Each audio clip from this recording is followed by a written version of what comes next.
first ano, first team mo po? Okay lang. Kaso, nalo. Sayang.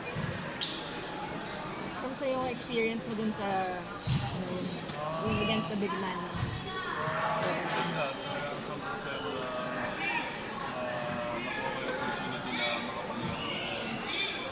Kahit yung oras na nasa loob ako ng parang sa pangarap ko, parang ginagawa ko. Kaya, yung the next award, kaya kung iniwan lang yung ano ko yun. Kaya, nag-iwas ko lang yung mga kasi yun yung about the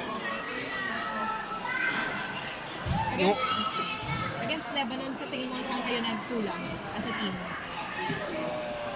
Siguro siya yung sabi na kanina sa parang 2 week daw sa PBA daw sa parang malalakas sa PBA so yung physicality ng international kaya kailangan malakas tsaka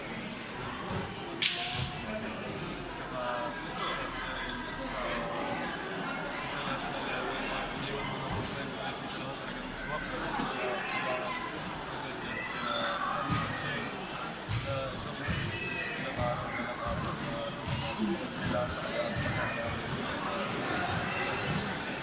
Ano tumatak ko sa isip kanina nung yun nga yung nag-try kang mag-dunk dun sa malaki nung Lebanon.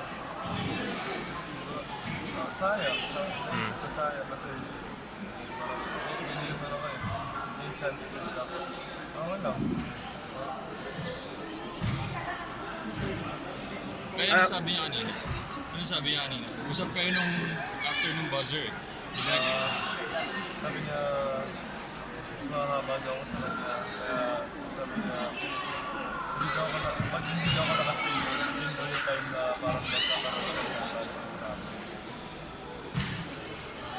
Ano, mahirap ba na kalaban? Mga professional na yung mga nakalaban mo eh. Hindi sa mahirap pero alam ko parang kailangan ko talaga magtrabaho pa kasi ito yung mahirap sa ano eh, parang kaya mo pero pagtatrabaho pa naman talaga kasi national na players na talaga matatanda na itong mga kaya parang pag binigyan mo ng effort nakakasakit naman ako kahit pa paano Yung masabi mo na hindi inaalis ni Coach Yeng yung possibility na ma-line up ka dun sa final roster, final 12. Anong pasabi mo dun?